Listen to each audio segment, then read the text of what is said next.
안녕하세요. 네, 안녕하세요. 처음 보시죠? 네, 혹시 본 적 있으실 수도 있어요. 여기저기 많이 돌아다니는 사람이라서요.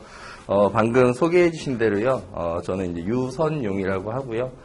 지금 여러분들 지금 시험 준비하시는데 먼저 합격해서 지금 이제 법인을 운영을 하고 있습니다. 그래서 제가 설명드릴 건 이제 담당 과목은 사회보험인데 그 사회보험적인 내용도 있지만 노무사 지금 시장이 어떤지 그리고 많은 고민들을 하실 것 같아요. 지금 공부를 하면 합격할 수 있을지 아니면 내가 지금 직장 다니는 분도 계시고 아마 보면 학생분도 계실 텐데 이게 취업에 도움이 될지 나중에 나한테 돈이 될지 이런 것도 궁금하실 수 있는데 일단 두 가지가 다 궁금하실 것 같아요. 합격할 수 있을까? 근데 그렇게 어렵다고 해서 합격했는데 그걸 가지고 이걸로 뭘 해볼 수 있을까? 사실은 이런 게 어찌 보면 더 고민일 수 있거든요. 왜냐하면 두 번째 게 아니라 그러면은 합격할 수 있어도 하면 안 되죠. 그렇죠. 제가 솔직하게 말씀드리는 거예요. 그래서 내가 정말 공부를 열심히 할 수 있고 시간도 많고 자신도 있다.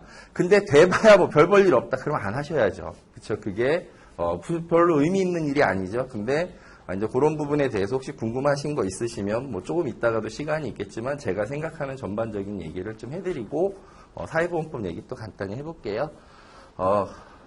괜찮나요? 예, 항상 물어봐요. 강의 때마다 사진 잘 나왔냐고. 되게 비싼 사진이거든요. 나름 프로필 사진 찍은 거예요. 예, 여의도 가서. 근데 실물이 낫다 소리를 많이 듣고 있어요. 이런 거 별로 안 좋아하시나요? 예. 네, 그래도 해야 돼요. 자, 예, 지금 현재는, 어디 갔지? 예, 자, 노무법인을 운영을 하고 있어요. 후배 노무사들 두고. 그 전에는 공공기관에 근무를 했어요. 어제 보니까 LH공사 임금피크제 이제 합의했다고 기사에 뜨고 했던데, LH공사에서 인사노무 담당을 했어요. 노무사로 들어간 게 아니고, 2003년도에 이제 공채로 입사해서, 회사를 다니다가, 2006년도에 이제 노무사를 딴 거예요. 그러니까 2003년 12월에 입사해서 2004년은 신입 열심히 1년 하고 2005년도에 1차 시험을 봐서 1차를 합격을 해요. 그리고 2006년도에 이제 2차 시험을 합격해서 그 뒤에는 이제 현장에 뭐 총무도 하다가 이제 본사에 가서 인사처에서 노무 담당 업무를 쭉 했어요. 그러다가 2011년에 잘린 거 아니에요. 과감하게 퇴사를 했어요. 그래서 퇴사를 해서 이제 지금에 이르고 있어요. 그래서 그 당시에 제 별명이 뭐였냐면 이제 회사에서 동기들도 있고 선배 후배들 많았는데 이제 퇴사한다 그럴 때 다들 의외였어요. 왜냐하면 제가 2003년에 입사했는데 2007년 이후에 신입 직원을 단 한 명도 뽑지 않았거든요.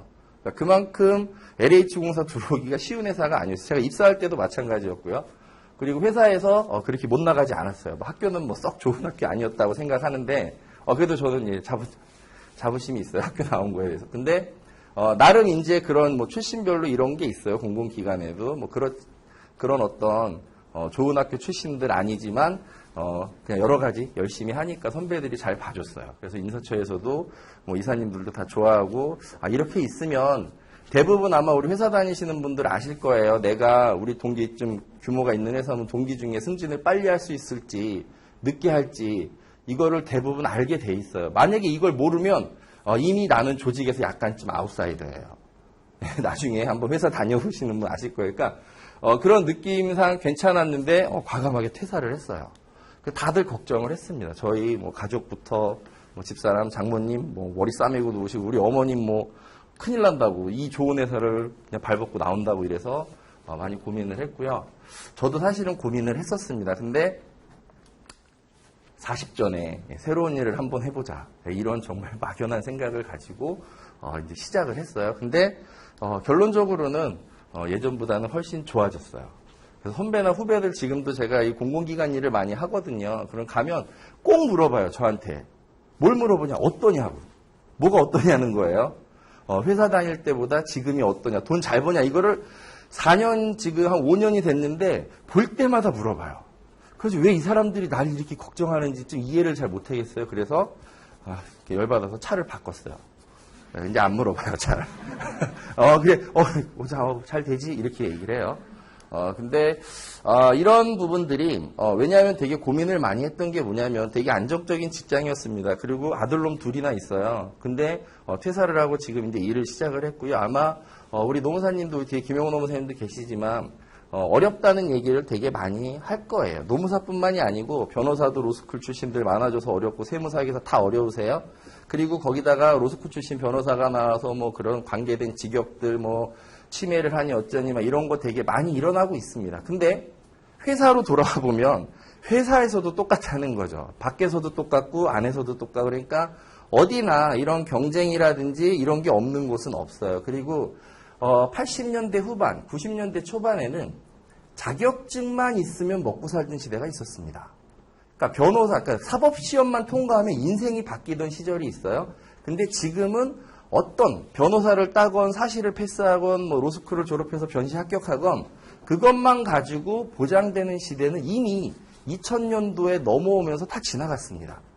그래서 이 상황이 어떻니 저떻니라는 이런 부분들은 사실은 큰 의미가 없다고 봐요. 제 주변에 있는 분들도 다 힘들게 일하시는 분들 계시고 노무사님 중에도 아니신 분들 계신데 본인에 따라서 자기가 어떻게 하느냐에 따라서 다 달라지는 게 아니냐 이렇게 생각을 하고요. 저는 제 후배들 혹은 뭐 주변 사람들한테도 적극적으로 권해주고 있습니다. 저도 대신에 힘들고 바쁘긴 해요.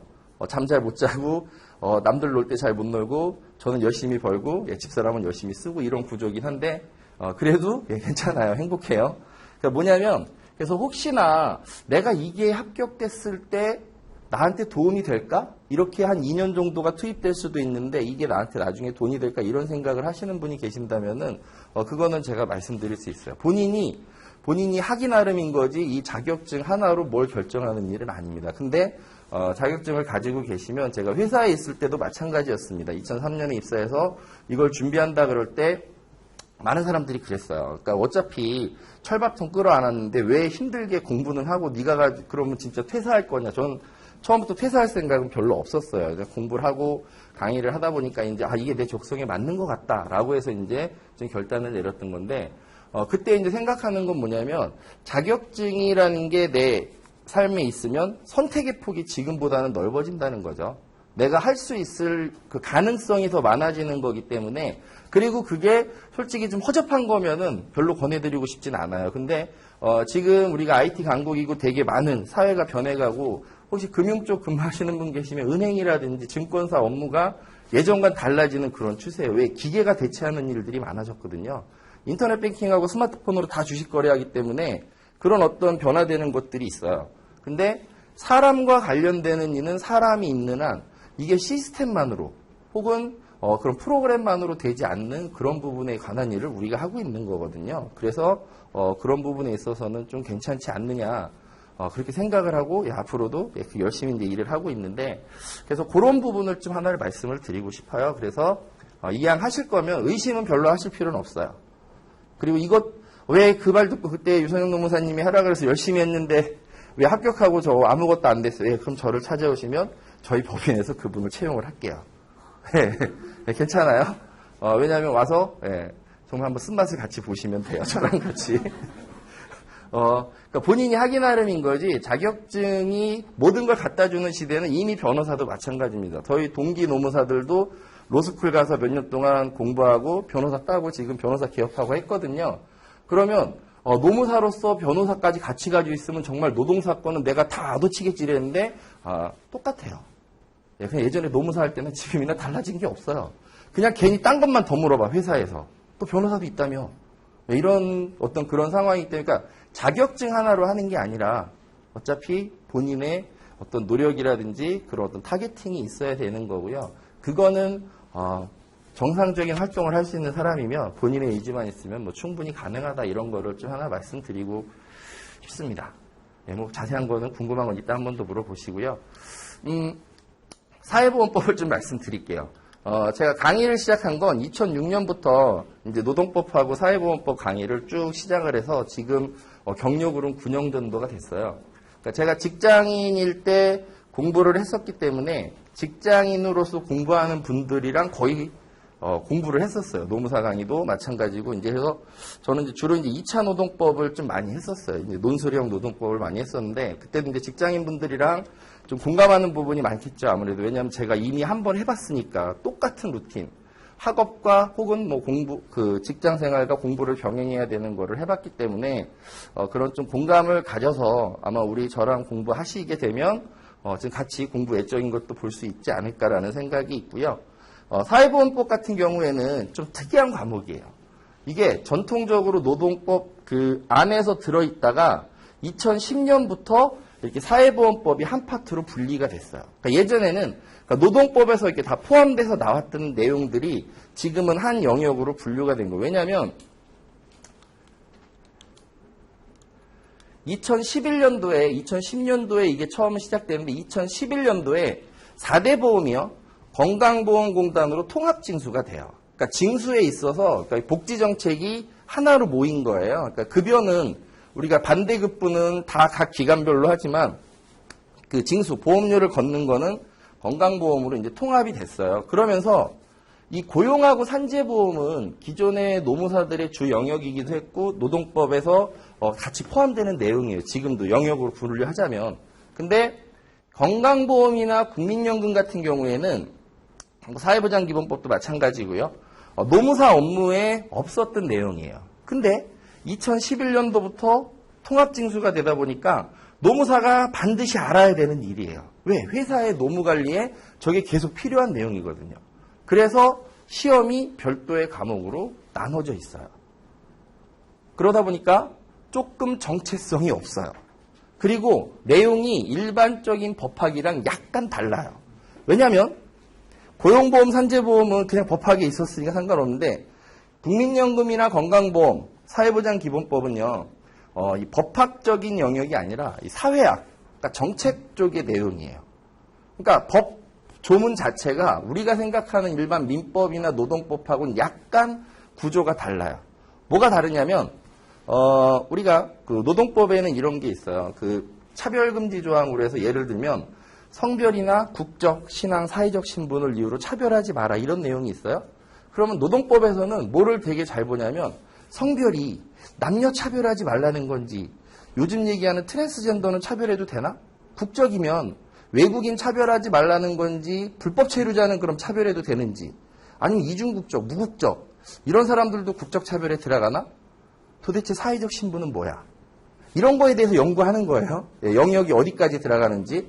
근데 사회보험법 영역에서는 그런 거 없어요. 그냥 신고는 며칠 이내에 해야 되는가? 뭐 다음 달 15일, 뭐 14일. 그러니까 이런 거예요. 연금은 보험료는 9%. 이런 식으로. 그러니까 해석이나 어떤 사례의 적용 여지가 없는 그냥 우리가 얘기하는 기술적인 법이다 이렇게 얘기를 해요. 그래서 조금 좀 특징이 그렇습니다. 그래서 조금 어려운 편에 들어갈 수가 있을 것 같아요. 근데 중요한 거는 고용산재도 마찬가지지만 연금이나 건강보험법을 잘 아셔야 시험 합격하시고 실무에서 안 밀려요. 이걸 되게 많이 물어보는데 알기가 어려워요. 왜냐? 일반 노무사님들이나 그리고 그 전에 2010년도 어디였지? 2010년도 이전에 합격하신 선배님들은 사실은 이거를 배워본 적이 없으세요. 왜? 시험 과목이 안 들어와 있어요. 우리 영역이 아니에요. 근데 그냥 잠깐 제 소개하면 제 전공이 이거예요. 학부는 법학을 나왔는데 2010년도에 대학원에서 이거를 전공을 해요. 그냥 어떻게 전공하다 보니까 이 분야에 말씀드리는데 전공한 노무사님은 그렇게 많지 않으세요. 그 중에 저를 만나신 거예요. 그래서 이게 약간 기존의 테두리하고 좀 다른 영역이다. 그래서 특징이 하나 더 있는데 뭐냐면요. 보세요. 고용보험하고 산재, 이건 보험료, 고용산재보험료예요. 얘네가 거의 다 나와요.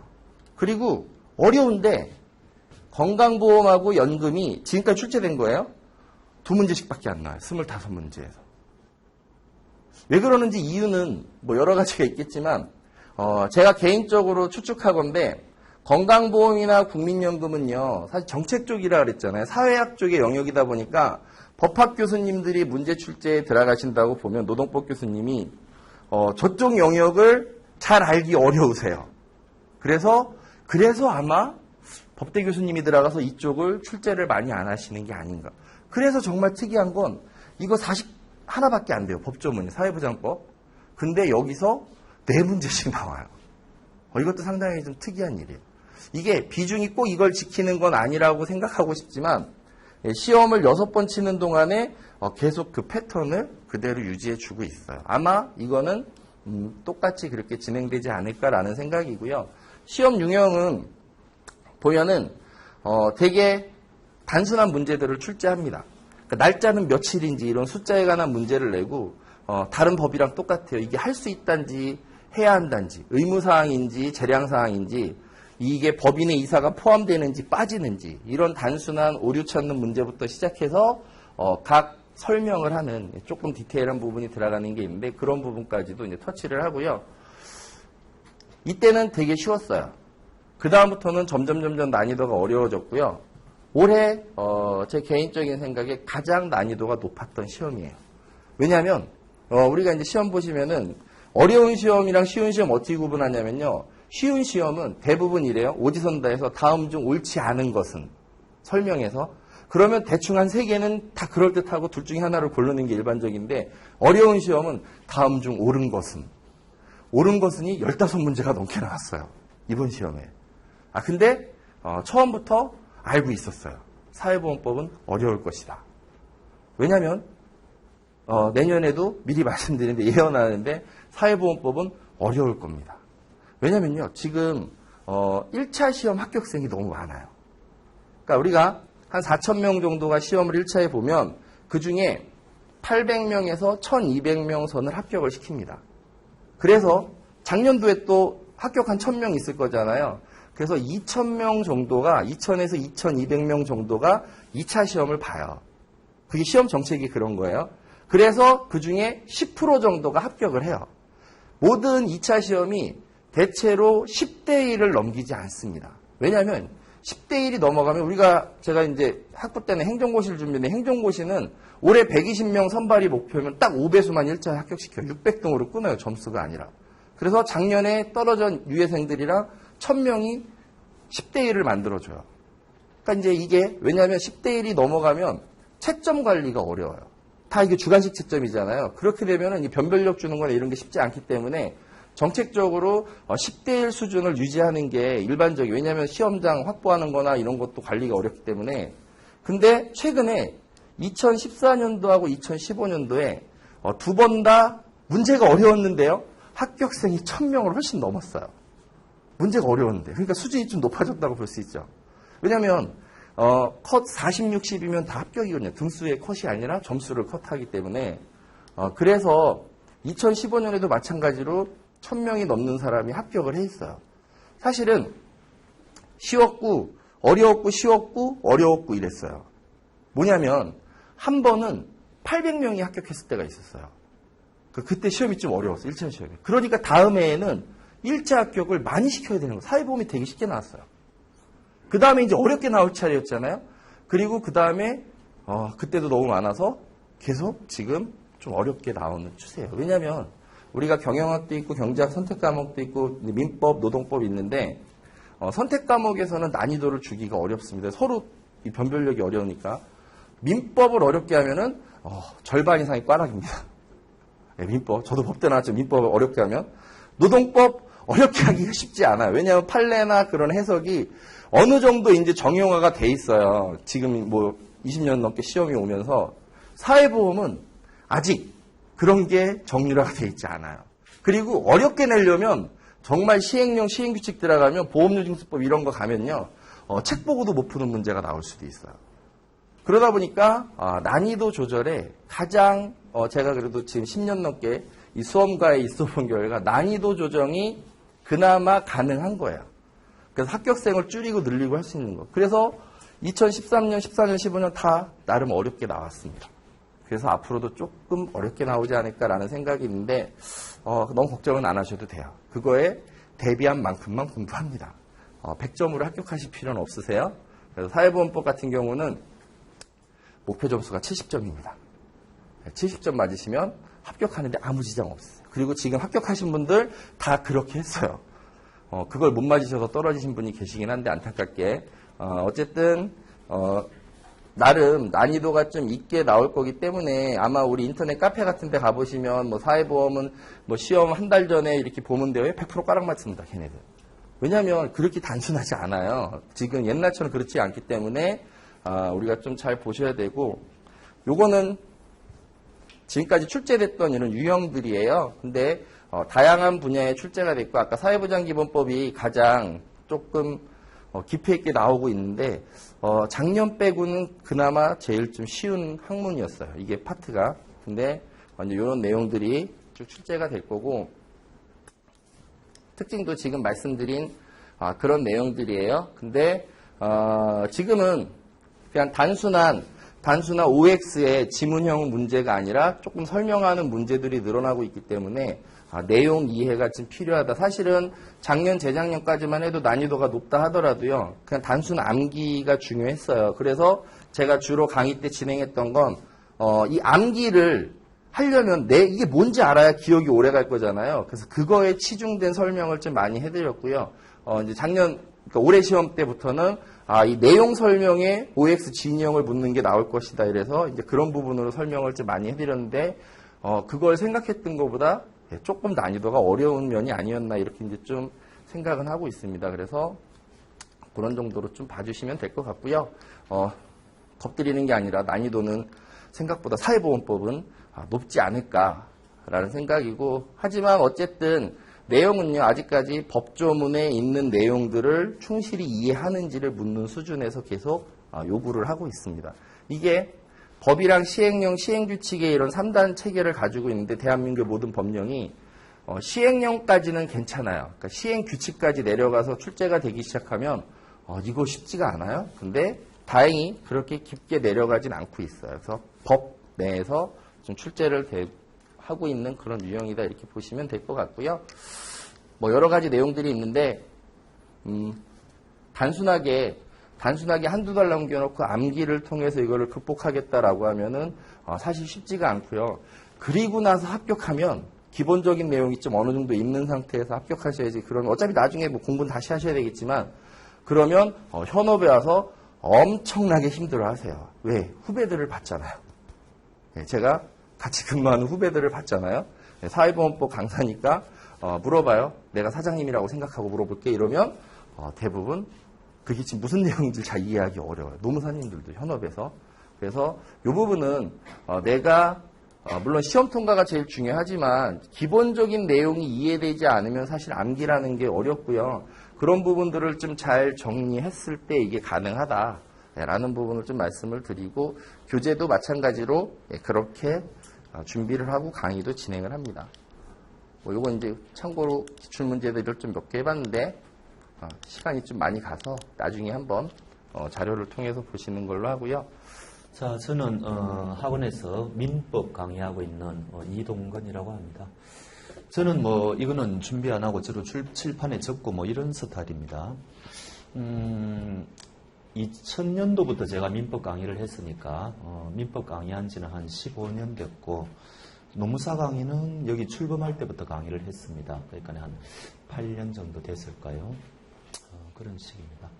그리고 이제 학원에서 세무사 상법도 강의하고 있고, 또 그 금융 쪽에 다니시는 분들은 그 자격증, 그 자본시장법이라는 게 있어요. 그거를 이제 강의하고 있습니다. 그래서 토탈 합해가지고 민법하고 상법하고 자본시장법을 강의하고 있는데, 주력 과목은 민법입니다. 자, 그러면 먼저 우리가 이 노무사 시험에 왜 민법 과목을 공부해야 되는지, 그거부터 잠깐 한번 이야기를 한번 해봅시다.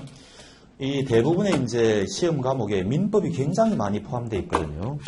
그럼 이게 왜 필요한가 하니까, 우리가 이제 법이라는 게 특별법이라는 게 있고 일반법이라는 게 있거든요. 그러면 그야말로 특별법은 특별한 부분에만 적용되는 법인데, 여러분들이 공부하시는 노동법 같은 것도 여기에 속합니다. 노동과 관련해가지고만은 이제 관련되는 법이라는 거죠. 상법도 마찬가지예요. 상인들에게만 적용되는 거니까 이것도 특별법이고 뭐 굉장히 많습니다. 할부거래법 이런 거는 매매 중에서도 할부와 관련해 가지고만 적용되는 법이고 또 뭐 주택임대차 보호법 뭐 이런 거는 주택과 관련된 임대차에만 적용되고 그래서 우리나라에는 이런 특별법이 굉장히 많단 말이죠. 그런데 이런 법들은 특정한 영역에서만 적용되는 법이니까 너무 많은 그 법 조문을 담을 수는 없고 굉장히 제한적으로 특별한 것만 규정을 하고 있어요. 그럼 여기서 빠진 거는 결국 어디로 가야 되는 거니까 이 법에 가보니까 법이 없다, 빠진 게 있더라. 그러면 결국은 일반법으로 와야 돼요. 이게 바로 민법입니다. 민법.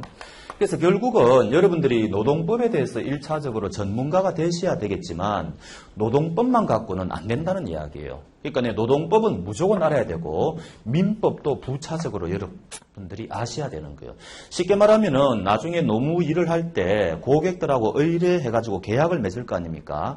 그거를 우리가 위임계약이라고 그러는데 그 위임계약은 노동법에는 없어요. 민법에 그게 다 있습니다. 그런 식으로 결국은 여러분들이 민법을 아셔야 되는 거예요. 그리고 요거를 알아야만 현업에서 하실 때 굉장히 여러분들 내용이 풍성하게 됩니다. 그래서 우리나라 시험에 모든 그 시험에 대부분의 시험에 민법이 다 포함되어 있는 이유가 거기에 있습니다. 일반법이기 때문에 어차피 알아야 된단 말이죠. 7급 공무원이나 9급 공무원 같은 이 공무원 시험에는 민법이 없어요. 거기에는 공법이 중요하기 때문에 헌법이 시험에 들어가 있습니다. 민법이 없어요. 그런데 대부분의 시험, 뭐 변리사, 법무사, 뭐 감정평가사, 주택관리사, 공인중개사, 뭐 굉장히 많은 자격증 시험이 있는데 그런 시험에는 전부 다 민법이 들어가 있어요. 그래서 그러면 민법이 굉장히 양이 많겠죠. 일반적인 걸 규정하니까. 그래서 이 민법이 어떻게 구성이 되어 있는 거니까 이게 민법 총칙이라는 게 있고요. 민법 총론이라고도 그러고 그 다음에 이제 물권법이라는 부분이 있고요. 그 다음에 채권법이라는 부분이 있고 그 다음에 가족법이라는 부분이 있습니다. 그래서 요 전체가 민법이에요. 요 전체가 민법인데 요 민법 총론은 조문이 요게 이제 1조, 2조 할 때 요게 조자의 약속입니다. 1조부터 요게 184조까지 있어요. 이 민법 총론은요. 그 다음에 물권법은 185조부터 373조겠네요. 373조까지 있고, 채권법이 요게 372조입니다. 요게 이제 373조고, 그 다음에 요게 766조까지 있어요. 그 다음에 마지막으로 가족법이 767조부터 1118조까지 있어요. 그러니까 이 민법은 이 전체 조문이 1118개 있습니다. 엄청나게 양이 많죠. 엄청나게 많습니다. 제가 대학교 다닐 때는요, 요 민법 총론 요거 한 학기, 그 다음에 요거 한 학기, 채권법은 양이 많기 때문에 두 학기, 가족법 한 학기. 그러니까 2년 반 동안 공부하는 게 민법이에요. 대학교 4년을 다닐 때 민법을 조금이라도 알기 위해서는 2년 반이라는 시간이 걸린다는 겁니다. 그 정도로 민법이 양이 엄청나게 많아요. 이 중에 사법시험은 요 전체가 다 시험범위입니다. 근데 사법시험을 제외한 우리나라 다른 시험은 가족법이 시험 범위에 들어가는 거는 거의 없어요. 요건 없고, 그 다음에 이제 변리사 같은 경우에는 요 나머지가 다 시험 범위고, 뭐 공인중개사는 그 중에 물권법이 좀 중요하니까 채권법 일부, 물권법 이런 식으로 이제 조금 이제 다른데, 우리 노무사는 여기 시험 범위가 어딘가 하니까 여러분들이 공부해야 될 게 요 민법 총론하고 요 채권법입니다. 그래서 물권법하고 가족법은 우리 시험 범위가 아니에요. 그러니까 그나마 굉장히 양이 줄어든 거죠. 그래도 조문이 보면은 민법 총론은 184조문을 여러분들이 공부하셔야 되고 채권법도 이게 거의 400조문에 해당됩니다. 그러니까 굉장히 양이 많아요. 그러니까 양이 많다는 것은 여러분들이 공부하기가 굉장히 부담스럽다는 이야기입니다. 그래서 첫 번째, 왜 이렇게 민법이 공부하기가 어렵는가 하니까 첫 번째는 양이 너무 많다. 이제 이게 치명적인 거고요. 두 번째는 이 여러분들이 민법 공부할 때 굉장히 어려운 이유를 느끼는 이유가 구조적으로 이게 문제가 있어요. 이게 이제 우리가 법을 우리나라가 개발한 게 아니지 않습니까? 독일을 통해 가지고 이제 법이라는 게 일본을 통해 가지고 우리나라에 이게 수입됐거든요. 법을 수입하는 걸 우리가 이제 개수라 그러는데, 그래서 우리 법의 모태는 독일법이에요. 그럼 독일에서 법을 만들 때 어떻게 만들었는가 하니까 요 물권법도 사실은 알고 보면은 요렇게 돼 있습니다. 요게 총론이라는 부분이 있고 강론이라는 부분이 있어요. 그다음 채권법도 요게요. 총론이라는 부분이 있고 강론이라는 부분이 있어요. 또 요 채권법도 강론에 가보면요. 계약법이라는 부분이 있고 그다음에 기타 부분이 있는데 또 계약법도 가보면은 총론이라는 부분이 있고 강론이라는 부분이 있어요. 무슨 말인가 하니까 이 민법 독일법 체계가 전부 강론에 가보면은 가령 계약에 14가지 계약이 있거든요. 요 14가지 계약의 공통적인 것을 여기다가 다 몰아놨어요. 만약에 총론이 없다면은 조문수가 굉장히 늘어날 거니까 요 14가지 계약의 공통인 것은 여기 총론에 다 몰아넣었단 말이죠. 그 다음에 요 계약법하고 기타법이 요 공통되는 부분을 또 여기 총론에 또 몰아놨어요. 그 다음에 물권법에도 강론이 있는데 여기 또 공통되는 부분을 총론에 몰아놨고 그 다음에 물권법하고 채권법에 공통되는 것을 또 민법 총칙에 몰아놨다고요. 이런 식으로 법체계가 갖추어진 겁니다. 그럼 이게 어떤 문제가 생기는가 하니까 여러분들이 민법 총론을 이제 첫날부터 공부를 해야 되는데 사실은 요 민법 총론은 조금 전에 물권법하고 채권법을 공통 부분을 몰아놨다 그랬죠. 그러면 물권법하고 채권법을 알아야만 민법 총론을 공부할 수가 있는 거예요. 근데 사실은 여러분들은 물권법하고 채권법을 모르는 상황에서 이걸 공부하게 되잖아요. 그러니까 처음에 공부할 때는 이게 무슨 소리인지를 알 수가 없는 거예요. 구조적으로. 그래서 제가 학교 다닐 때도 무조건 모르더라도 1회독을 하라. 이거를 제 선배들로부터 기가 따갑게 들었습니다. 일단 모르더라도 이걸 읽어 나가야 되는 거예요. 그럼 1회독을 하고 나서부터는 이게 어떻게 돌아가는구나 조금 감이 잡혀요. 그 다음부터 이제 2회독, 3회독, 4회독을 해가지고 민법 전체에 대해서 이제 알아가는 거거든요. 자, 그러려면은 어떻게 해야 됩니까? 엄청난 시간이 소요되겠죠. 2, 3, 4회독을 해야지 민법이 감이 잡히니까. 근데 여기 오신 분들 중에서 만약에 지금 대학을 다니고 있다든지 뭐 휴학을 하고 있다든지 취업을 준비하고 있다든지 이렇게 시간이 많다면은 관계없어요. 그분들은 시간이 굉장히 많으니까 민법에 시간을 투자할 수가 있습니다. 근데 직장 다니시는 분들은 시간이 굉장히 제한되어 있잖아요. 그리고 민법만 공부할 것도 아니고 노동법도 해야 되고 아까 사회보장법도 해야 되고 선택과목도 해야 되는데 그럼 민법에 투자할 수 있는 시간이 별로 없다고요. 더군다나 민법은 이게 1차 과목이란 말이죠. 이게 2차 과목이 아닙니다. 여러분들이 1차 과목에 통과만 하면 되기 때문에 이 민법에 많은 시간을 투자할 수가 없어요. 그럼 이게 어떻게 될까요? 많은 시간을 투자해야만 이 민법에 대해서 자신감을 가지는 과목인데 구조적으로 여러분들은 시간이 부족하기 때문에 직장 다니는 분들은 시간 투자를 할 수가 없어요. 그럼 이게 어떻게 돼요? 내일이 노무사 시험을 치러 가는 날인데도 민법 때문에 다들 불안해하는 겁니다. 이게 이때까지 여러분들 이전에 수험생들이 겪는 공통적인 그 불안감이에요. 항상 그래요. 내일이 시험인데 어쩌면 민법 때문에 내가 이번 시험에 떨어질지 모르겠다. 전부 그런 불안감을 가지고 있는 거예요. 공부량이 적으니까. 그래서 이게 구조적으로 이런 문제가 있기 때문에 그렇습니다. 여러분들도 공부해 보시면은 틀림없이 그런 이제 문제에 봉착하게 돼요. 우리가 뭔가를 안다는 거는 상대방한테 뭔가를 설명할 수가 있어야 되는데 요 민법 같은 경우에는 한 3회독 정도까지 해도 설명을 할 수가 없어요. 여러분들이 다른 사람한테. 굉장히 어려운 과목이거든요. 4회독, 5회독 정도를 해야 좀 자신감을 가지는데 그런 시간이 안 나온다는데 이게 굉장히 문제가 있는 거 아닙니까? 그런 과목이 민법이다. 이런 이야기.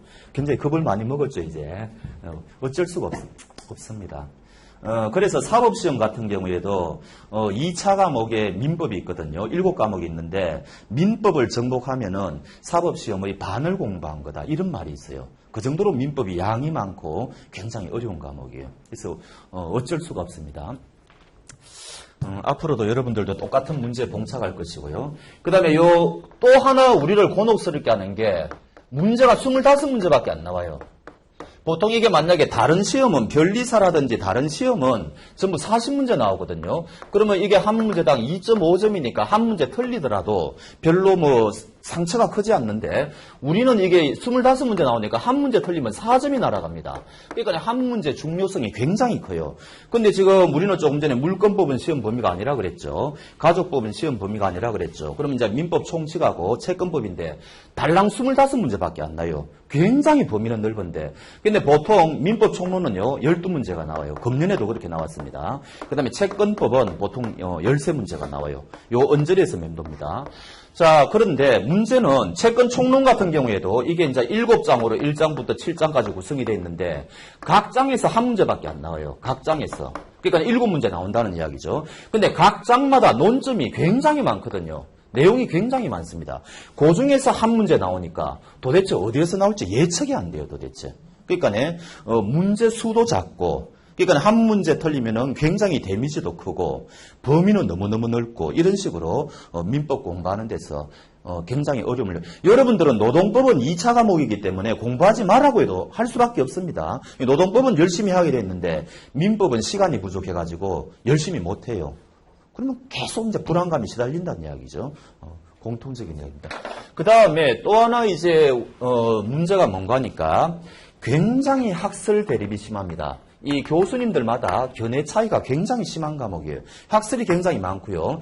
그 다음에, 판사들이 이 조문이 이런 뜻이라 해석하는 것을 우리가 판례라 그러는데, 판례가 또 무지무지하게 많겠죠. 그래서 이제, 특히 이제 판례가, 지금, 한 10년 전부터는 주로 판례 위주로 이제 시험에 나옵니다. 그래서 굉장히 많은 또 판례를 여러분들이 알아야 됩니다. 그래서 굉장히 공부하기가 어려운 과목이다. 이제 이런 이야기죠. 그런데 이때까지 출제 경향을 보면은 교수님들이 이러한 사정을 다 알고 있는지는 모르겠는데 문제를 굉장히 쉽게 내줘요. 여러분들은 문제가 어렵다고 느끼는데 공부량이 부족하기 때문에 객관적으로 지금 우리나라 시험에 변리사부터 해가지고 뭐 법무사부터 해가지고 굉장히 민법이 시험 그 과목이 들어가 있는 게 많다 그랬죠. 노무사가 가장 출제가 쉬운 분야에 속합니다. 문제 난이도가 제일 쉬워요. 하다못해 공인노무사보다 공인중개사보다도 문제가 쉽게 나와요. 문제 자체는 굉장히 쉽게 나오고요. 요번에도 지금 12문제하고 13문제를 분석해 보면은 조문 그대로 시험에 낸 게 굉장히 많이 나와요. 그러니까 여러분들이 공부를 어떻게 하셔야 되는 거니까 조문 수는 굉장히 많은데 중요한 조문이 그대로 시험에 나오기 때문에 그런 것 정도만 정확하게 알아도 된다는 이야기죠. 골치 아프게 많이 아실 필요가 없이. 그래서 중요한 조문 그대로 하시고 그다음에 중요한 조문과 관련되는 중요한 판례가 또 있습니다. 그런 것들만 기본적으로 좀 외우시면 되는데 그것도 여러분들은 굉장히 버거우신 모양이더라고요. 그래서 제가 금년도에 25문제 나온 거를 면밀하게 분석했는데 80점 정도는 기본적으로 나와야 되는 시험이에요. 너무너무 쉽게 나왔어요. 민법이.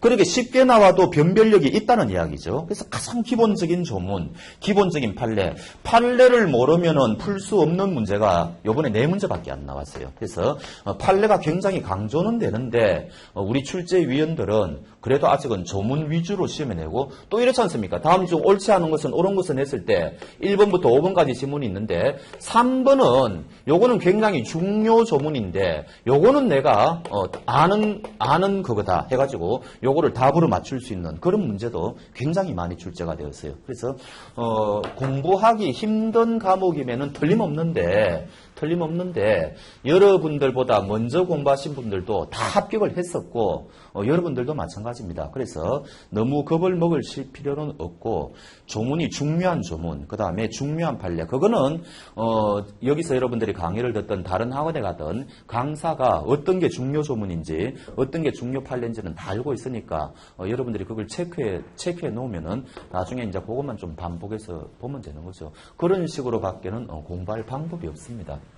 그래서 굉장히 여러분들이 1차 공부할 때 앞으로도 민법 때문에 굉장히 어려움을 많이 겪을 것이다. 그거는 미리 제가 이제 말씀을 드리는데 근데 천만다행으로 공부를 해보시면 또 이구동성으로 하시는 말씀이 있어요. 너무너무 민법이 재밌다고 그럽니다. 여러분들 일상사에서 일어나는 이야기예요. 전부 다. 그래서 이게 내가 일상에서는 이런 식으로 했는데 법에서는 이런 식으로 이거를 평가하구나. 그게 굉장히 밀접한 연관성이 많이 있습니다. 그러니까 수험생들이 공부를 해보면은 시험을 떠나서도 유익한 부분이 많고 굉장히 재밌다. 이걸 또 이구동성으로 말씀을 많이 하세요. 그러니까 시험 과목 자체는 좀 어려울 수가 있는데 여러분들이 아마 즐겁게 공부할 수는 있을 겁니다. 그래서 제 같은 경우에는 나중에 이제 학원에서 조문을 나누어 드리거든요. 조문을 철로 복사를 해서 나누어 드리는데 관련되는 조문 밑에다가 최근에 한 5년 차 정도 기출 문제를 그 조문 밑에 제가 적어가고 부기해가지고 그렇게 나누어 드리려고 그래요. 그러면 여러분들이 요 조문에서는 이때까지 출제가 요렇게 되었구나. 굉장히 예측 가능성이 높단 말이죠. 제가 지금 세무사 상법을 강의하고 있는데 상법을 그런 식으로 강의하니까 굉장히 효율성이 높더라고요. 상법도 조문수가 굉장히 많아요. 공부하기가 까다로운 과목인데 그런 식으로 강의를 하니까 수험생들이 굉장히 도움이 많이 되더라고요. 그래서 민법도 그런 식으로 하면 좋겠다 해가지고 제가 수고롭죠. 그 대신에 제가 일일이 타이핑을 쳐야 되는데 그렇게 해가지고 조문에다가 금년부터는 좀 나누어 드릴까 이제 그렇게 생각하고 있습니다. 조금 있다가 김영호 저는 이제 노무사는 아니고요. 아까 하신 유선용 노무사님하고 이제 좀 있다가 나오시는 김영호 노무사님은 노무사고 여러분들과 같이 공부를 해가 합격하신 분이고 저는 노무사 공부는 한 적이 없고 그냥 순수하게 민법 강의만 하고 있습니다. 그래서 조금 있다가 나중에 다 끝나고 질문할 게 있으면 생각에 두었다가 질문하시기 바랍니다. 자, 이상으로 민법에 대한 걸 마치겠습니다. 감사합니다. 예, 시작하겠습니다. 예, 저는 이 학원에서 노동법 파트를 맡은 김용호 노무사라고 합니다. 예, 반갑습니다. 앞에 노무사님이 여러 가지 노무사에 대한 말씀을 해주셨기 때문에 저는 이번 시간에 노무사에 대한 전망 이런 것들은 따로 말씀 안 드릴게요. 사실은 요즘은 그런 얘기를 하는 게 큰 의미가 없어요. 이 자격증이 앞으로 전망이 좋은 거냐, 비전이 있는 거냐, 그건 하기 나름이에요, 그냥 지금은. 옛날에는 어떤 자격증이 있다. 그 자격증을 가지고 많은 것들을 할 수가 있었습니다. 그런데 지금 워낙 자격증도 많아졌고, 그 다음에 이 자격증에 대한 숫자들도 많아졌기 때문에 본인이 어떻게 이제 이 자격증을 가지고 할 거냐, 여기에 따라서 천차만별이에요. 노무사들도. 개인적으로는 그렇게 생각합니다. 저는 개인적으로는요, 노무사를 한 이유 중에 하나가 저는 이런 말씀이 약간 배부른 소리일 수 있겠지만 저는 이제 사실은 수입이 목적이 아니었어요. 저는요, 실제로.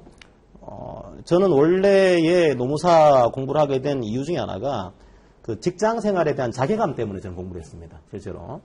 굉장히 일을 열심히 했죠. 열심히 하고 나름대로 인정을 받았고 어느 날이 너무 피곤한 거예요. 피곤해가지고 아마 직장인들은 그런 경험이 있을지 모르겠습니다. 제가 한 번은 화장실에 갔어요. 너무 피곤해가지고 저희 회사가 이제 휴게실이 없었거든요.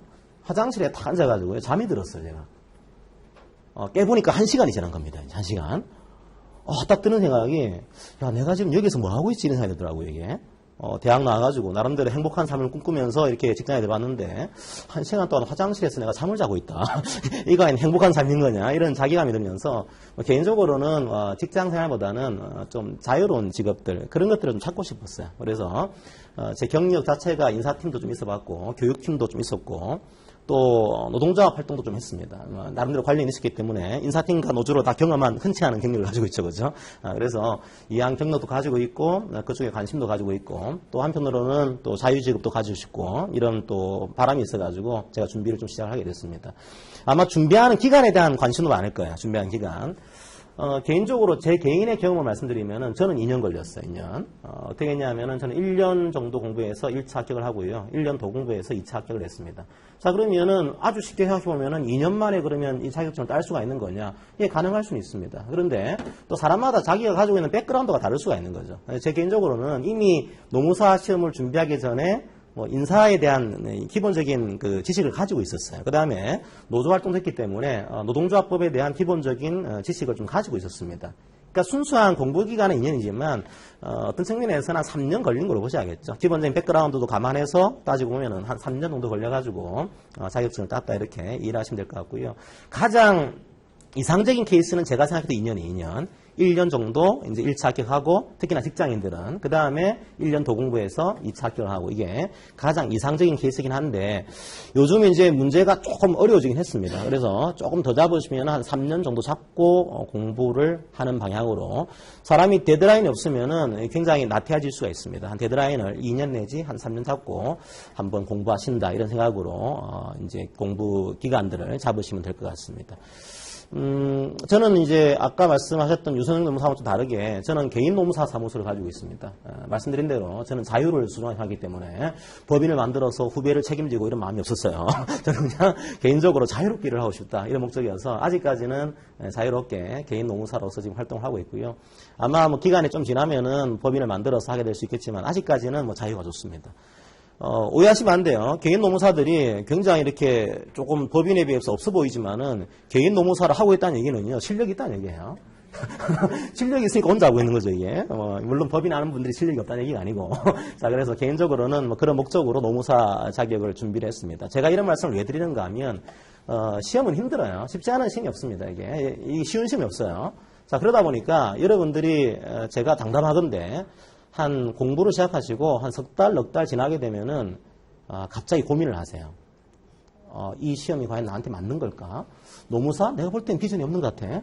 이런 식으로 해서 굉장히 본인의 선택에 대해서 실망하는 혹은 뭐 약간 아쉬워하는 혹은 뭐 아예 포기해버릴까 이런 마음들을 가질 수가 있습니다. 그도 그럴 것이 이게 뭐 공부가 쉽지 않잖아요, 그죠? 하다 보면은 민법도 배우면 볼수록 이게 뭐 뭔가 지식이 늘어나야 되는데 조문이 많다 보니까 역시 이해가 잘 안 되고 노동법도 굉장히 쉬워 보이긴 하지만 그래도 어려운 과목이에요. 하다 보면 힘들 수가 있습니다. 그때 여러분한테 필요한 것이 과연 내가 이 공부를 왜 하고 있는 거냐 그런 동기가 분명해야 됩니다. 비전이 분명해야 되는 거죠. 비전이 분명하지 않고 그냥 해볼까? 이것만 가지고서는 한 2달, 석 달 지나면은 아마 금방 지치실 거예요, 이게. 그래서 여러분들이 제가 먼저 약간 이런 그 장소에서 말씀드리기에는 조금 그런 말씀이지만 먼저 제가 이 공부를 왜 시작하려고 하는 거냐, 왜 이에 대한 비전을 가지고 있는 거냐, 이런 목표식들을 한번 점검해 보시고 공부를 시작하시는 것이 바람직할 거다 이렇게 좀 조언을 해드리고 싶습니다. 자, 그 다음에 제가 노동법에 대한 말씀을 간략하게 드리면요. 노동법은 잠깐 시험 범위를 좀 말씀드릴게요. 이 시험 범위를 말씀드리려면은 기본적인 내용들을 좀 이해하실 필요가 있습니다. 자, 노동법의 시험 과목은 1차에서 두 가지로 구분됩니다. 하나가 노동법 1이라고 하는 과목이고요. 하나가 노동법 2라고 하는 과목으로 구분됩니다. 자, 첫 번째로 이런 게 있습니다. 사실은 노동법은 여러분들이 공부를 하시면은 느끼는 것 중에 하나가 재밌어요, 실제로. 민법보다 재밌습니다. 왜냐하면 여러분들이 실생활이에요. 그냥 내가 회사 들어가서 채용되고 뭐 혹은 일을 하고 임금 받고 일을 근로시간을 또 책정을 하게 되고 휴일을 가지고 경우에 따라서는 해고도 당할 수가 있고 이런 식으로 나의 주위에서 일어나고 있는 지금도 경험하고 있는 이런 거기 때문에 굉장히 재미가 있습니다. 자, 첫 번째로 생각해 보시면은 노동법은 기본적으로 나의 근로 조건에 관한 문제야. 나의 이제 임금에 관한 문제, 나의 근로 시간에 관한 문제, 나의 휴일의 문제, 이런 근로 조건에 관한 문제입니다. 자, 그러면 노동법이 이런 근로 조건에 대해서 어떤 역할을 수행을 하고 있는 거냐, 이런 것들을 아셔야겠죠, 그죠? 자, 그러면 생각해 보시죠. 여러분들의 근로 조건이 과연 무엇을 통해서 결정이 될까요? 자, 가장 기본적으로는 여러분들이 회사를 가시게 되면 반드시 근로계약이라고 하는 계약을 체결하셔야 됩니다. 근로계약. 자, 한쪽에 사용자가 등장하고 있고요. 한쪽에 근로자라고 하는 사람이 등장합니다. 이 두 사람이 근로계약을 체결해요. 근로계약. 이 근로계약은 딴 게 아니고 근로자가 사용자한테 근로를 주고 사용자는 근로자한테 반대급부로 임금을 주는 그런 계약을 체결을 하게 됩니다. 사실은 이게 민법의 법리만으로 본다라고 한다면 이 근로계약만 가지고서라도 충분히 일을 하고 돈을 받을 수가 있습니다. 문제는 민법에서 생각하는 인간상은요. 굉장히 자유로운 인간상이에요. 서로 간에 대등한 지위를 가진 두 인간이 자유롭게 계약 합의를 한 거니까 이 계약은 효력을 인정을 해야 된다. 이런 기본적인 정신을 가지고 있습니다. 자, 그런데 노동법은요. 그런 기본적인 정신이 틀린 건 아니지만 가만히 생각해 보니까 사실은 사용자와 근로자가 대등한 당사자인 거냐 이런 의문을 가지게 되는 거죠. 보니까 대등한 당사자가 아닌 거예요, 이게. 근로자는 사용자에게 상대적으로 지위상으로 우월한 지위가 아니고 열등한 지위를 가지고 있는 겁니다. 굉장히 불리한 계약이 강제가 될 수 있는 거죠. 그래서 자, 이 근로계약을 가지고 계약을 체결하다 보니까 상대적으로 약자인 근로자에게 굉장히 불리한 근로계약이 강제가 될 수 있더라. 실제로는 대등하지 않더라, 이게. 그래서 국가가 이 근로계약 속에 개입을 하게 됩니다. 자, 국가가요, 법을 만들어요. 여러 가지 법들을. 그 중에 대표적인 법이 근로기준법이라고 하는 법이 있습니다. 자, 근로기준법을 제정을 해요. 자, 이 근로기준법을 왜 제정을 했냐 하면 이게 안 나오네 갑자기. 렉이 걸린 것 같아요 보니까. 컴퓨터가 지금 파업을 하고 있어요. 컴퓨터의 파업은 어떻게 할 수도 없고 이게. 조금만 기다려보세요. 자, 그래서 그냥 설명을 일단 드리겠습니다. 조금 고쳐주세요. 예. 자, 근로계약을 체결하게 되면 이런 구조인 겁니다. 조금 있다가 사용자와 근로자가 계약을 하게 되면은 이 근로계약을 체결하게 되겠죠. 자, 그런데 이 근로계약만 가지고서는 이 근로자를 보호를 할 수가 없으니까 자, 법을 하나 제정을 해요. 그 중에 대표적인 법이 근로기준법이라고 하는 법을 제정을 하게 됩니다. 자, 이 근로기준법의 기본적인 내용은 자, 계약을 할 때 자본주의 국가니까 이게 자유롭게 계약을 하라 이거예요. 자, 하지만 너무 자유롭게 풀어놨더니 상대적으로 약자인 근로자에게 굉장히 불리한 근로계약이 강제가 되더라 실제로. 그래서 국가가 자본주의 국가에서 이 국가가 이런 근로 조건 각종의 근로시간이나 휴일이나 휴가나 이런 근로조건에 관해서 이제 기준을 마련해 주겠다. 그러면서 이 기준을 법으로 만들어 버려요. 즉 근로조건에 관한 기준을 법으로 정하게 됩니다. 자, 그러면 국가가 이 기준을 정할 때 이 어떤 기준을 정했을까요? 이게 최고 기준을 정했을까요? 최저 기준을 정했을까요? 가장 아래의 기준이죠. 그죠? 알고 계시는 최저임금 이런 것처럼 가장 아래의 기준. 가장 아래의 기준을 정해놓고 자, 계약을 자유롭게 하긴 하는데 국가가 적어도 요 조건만큼은 지켜야지만 인간답게 살 수가 있는 거다. 최소한의 기준인 거다. 만들어 놓고 만약에 이 근로계약을요. 자유롭게 하긴 하지만 법보다 좋은 조건으로 즉 최저 기준보다는 좋은 조건으로 계약을 해야지 이 계약을 인정해 주지. 효력을 인정을 해 주지. 만약에 이 법보다 조건이 떨어지는 계약을 했어요. 자, 내용이 안 좋은 겁니다. 이제. 자, 떨어지는 계약을 체결했다. 그러면요. 이 계약은 법으로 정한 최저 기준보다 아래의 기준을 정한 그런 계약이니까 이 계약의 효력을 그 부분에 한해서 인정하지 않겠다. 그런 식으로 강제를 하게 돼요. 자, 왜 노동법 1을 제정을 했냐면 그리고 이 법을 왜 학습을 하셔야 되는가 하면 일종의 근로자가 인간으로 살기 위한 최저 기준을 법적으로 현재 강제를 하고 있는 겁니다. 자, 최저임금 마찬가지죠. 그죠? 만약에 임금보다 떨어지는 계약을 했다. 뭐 최저임금이 시간당 2,000원이다, 3,000원이다. 뭐 그렇게 자유롭게 계약을 인정을 해준다. 그러면 뭐 지금 6,000원도 인정이 안 될 수가 있어요. 그죠? 자, 최소한의 기준을 설정을 함으로써 이 근로자의 인권을 보호하겠다. 이런 시각들을 가지고 있는 겁니다. 바로 이게 노동법 1의 영역이에요. 1의 영역. 그러니까 노동법 1의 영역은 뭔가 하면은 사용자와 근로자가 자유롭게 계약을 체결하는데 이 계약 속에 국가가 개입을 해서 최소한의 근로조건을 정하게 되는 겁니다. 과연 어떤 식으로 국가가 최소한의 근로조건을 정해놨는가 이것들이 여러분들이 학습을 해야 되는 그런 내용이 되겠습니다. 그러면 이게 요거는 그냥 사례 강의인데 이 법이 왜 필요한지를 짧게 말씀드리면 이런 것들이에요. 만약에 어떤 항공사 판례인데요. A항공이에요. 제가 이제 이런 판례를 소개해 드릴 때는 가급적이면 이니셜을 활용을 합니다. 회사의 명의를 위해서. 알고 계신 항공이에요. 자, 모르겠으면 돼요. 자, 그 다음에 외국인 조종사는 J인데 모르실 거예요. 이분들은. 자, 이 A항공하고요, 이 조종사하고 계약을 한 겁니다. 계약을요, 임금, 월급이 얼마 주겠다, 연장근로수당 얼마 주겠다, 일당 얼마 주겠다, 이런 식으로 임금을 정하게 됩니다. 자, 그런데 임금을 정하면서 이런 식의 부차적인 계약을 하게 됩니다. 자, 만약에 당신하고 계약 기간이 끝났을 경우에 당신은 우리 회사에 대해서 이 근로계약상에 나와 있는 임금을 제외하고서는 어떤 것도 자, 추가적인 보상을 요구하지 않겠다. 일종의 이제 이거를 민사소송법에서는 부재소에 대한 합의라는 표현을 쓰는데요. 즉, 어떤 법적인 분쟁이 발생했을 경우에 이에 대해서는 소를 제기하지 않겠다, 소송을 하지 않겠다, 이런 합의를 미리 한 겁니다. 자, 그런데 이분이 그만뒀어요. 이제 퇴직을 한 겁니다. 자, 잘 보시면 여러분들이 외국인 조종사 J다라고 가정을 해보세요. 이분이 무언가 다른 것들을 A항공에 대해서 주장을 하시게 됩니다. 자, 힌트. 1년 넘게 근무하셨어요. 뭐를 주장했을까요? 퇴직금을 주장했어요. 보니까 임금 항목 속에 퇴직금이 안 들어가 있는 거예요. 자, 그런데 이분이 내가 1년 넘게 근무했으니까 퇴직금을 지급을 해야 되는 거 아니냐. 퇴직금 지급에 대한 청구가 들어가게 됩니다. 자, 그러면 이런 판례들을 보시게 되면 퇴직금을 줘야 되는데 당신하고 나하고 계약상으로 이것을 제외한 어떤 것에 대해서도 소를 제기하지 않겠다. 합의를 했지 않냐 이거예요. 이게. 합의했으니까 합의를 지켜야 되는 거 아니냐. 즉 퇴직금에 대해서는 안 주는 것으로 합의하지 않았느냐. 이런 식으로 문제를 제기를 하고 있는 겁니다. 자, 그러면 그런 합의가 효력이 있을까요? 없을까요? 효력이 없다라고 하는 거죠. 이유는요. 퇴직금이라고 하는 것은 마지막에 권리가 확정되는 그런 임금입니다. 자, 마지막에 권리가 발생을 해요. 그런데 이 권리를요. 발생하기도 전에 포기하게 한 거죠. 그죠?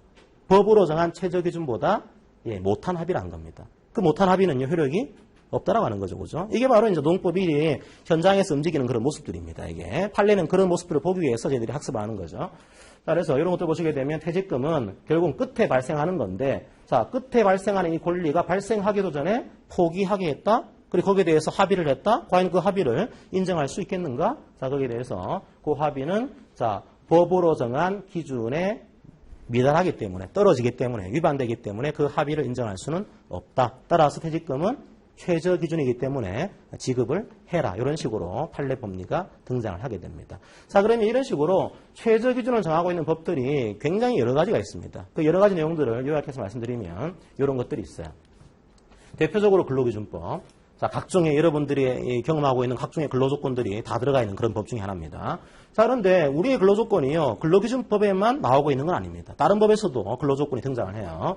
자, 그 중에 대표적인 게 기간제 근로자, 계약직 근로자에 대한 근로조건을 정하고 있는 법이 있습니다. 자, 그 다음에 또 파견 근로자에 대한 근로조건을 정하고 있는 법이 있어요, 또. 자, 그 다음에 특별히 취약 근로자로 분류되고 있는 것 중에 하나가 여성 근로자들이 좀 있습니다. 그래서 여성 근로자에 대해서 차별하지 마세요. 그런 법도 존재합니다. 자, 그 다음에 산업 안전에 대해서 어떤 식으로 이 사업장에서 안전을 지켜야 되는 거냐, 이에 대한 최저 기준을 또 만들어 놨어요. 그 다음에 최저임금법, 잘 알고 계시는. 자, 근로자에 대한 퇴직급여를 어떻게 지급할 거냐? 퇴직급여 보장법. 자, 그 다음에 회사가 망했다. 망한 회사 근로자들의 임금을 어떻게 보장할 거냐? 임금채권 보장법. 그 다음에 각종의 직업 소개할 때 어떤 식으로 직업 소개를 해야 되는 거냐? 직업안정법. 외국인 근로자는 그럼 어떻게 근로조건이 정해지는 거냐? 외국인 근로자에 대한 고용법. 그 다음에 각종의 사내 근로복지기금 혹은 우리 사주제도 이런 것들을 규정을 하고 있는 근로복지기본법이 등장하게 돼요. 이게 노동법 1의 영역입니다. 법 과목이 굉장히 많죠, 그죠? 이거 엄청 많아요. 여러분들이 공부하기에는 현실적으로 어려운 그런 내용들입니다. 자, 그런데 문제가 출제되는 것들을 보시면은 근로기준법에서 1차에서 25문제잖아요, 그죠? 근로기준법에서 15문제가 등장합니다. 나머지가 다 한 문제예요, 이게.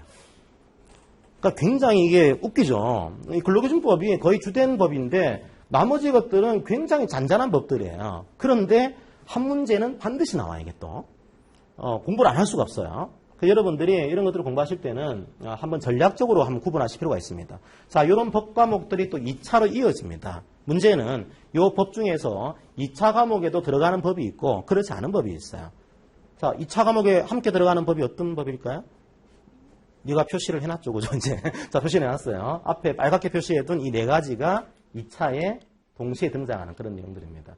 나머지 것들은요, 1차에서만 나오고 2차에서는 등장하지 않습니다. 그럼 여러분들이 전략적으로요, 1, 2차에 동시에 등장하는 법들은 굉장히 상세하게 공부를 하실 필요가 있어요. 어차피 1차에서만 끝나는 게 아니고 2차에서도 이게 이어지기 때문에 요 4가지 법은 굉장히 상세하게 공부를 하셔야 되고, 나머지 것들은 분량이 작은 것도 있어요. 예를 들면 최저임금법 이런 것들은 분량이 얼마 되지 않습니다. 그런 것들은 조문을 좀 상세하게 보시고, 나머지 분량이 많은 것들이 있어요. 예를 들면 뭐 근로복지기본법 이런 것들은요, 법 과목 자체만 하더라도, 조문만 하더라도 거의 뭐 100개 가까이 되는 그런 조문이라서 이 조문 중에 한 가지만 나온단 말이에요. 그죠? 이거를 뭐 한 문제 풀기 위해서 시간을 투자한다? 현실적이지 않습니다. 효율적이지도 않고요. 그래서 이런 나머지 것들은 좀 여러분들이 중요한 조문들이 있습니다. 그 중요한 조문들은 여러분들이 알 수가 없기 때문에 강사의 도움을 받아가지고 조금 이제 전략적으로 시간 배분을 해가지고 공부하는 식으로 전략을 짜실 필요가 있습니다. 자, 그렇게 노동법 1이 시험 과목이 정해진다. 그러니까 재미가 있어요. 왜? 나의 근로조건이 하나 문제이기 때문에 과연 회사에서 나한테 이런 식으로 뭔가를 주는데 과연 이 조건이 법으로 정한 최저기준보다 좋은 거냐 나쁜 거냐 따져볼 수 있기 때문에 굉장히 재미가 있는 그런 내용으로 좀 볼 수가 있습니다. 속으로 뭐 너야 재밌지, 우린 그렇게 재밌지 않다 생각할 수도 있겠지만 하시다 보면은 재미가 있어요. 자, 그 다음에 노동법 2가 있습니다. 노동법 2는 뭔가 하면 이런 것들이에요. 자, 그러면 사용자와 근로자가요 계약을 했어요. 근로계약을 시급으로 5,580원으로 계약을 했습니다. 자, 올해 시간당 최저임금이 얼마일까요? 시급으로? 이거예요. 5,580원. 내년도가 6,030원. 자, 계약을요, 최저임금 맞춰가지고 5,580원으로 계약을 했습니다. 이 계약이 법적으로 무효입니까? 아니죠. 효력이 있죠, 그죠? 법을 지킨 계약이에요. 즉, 최저 기준을 지킨 계약을 체결한 겁니다. 법적으로는 아무 문제가 없어요.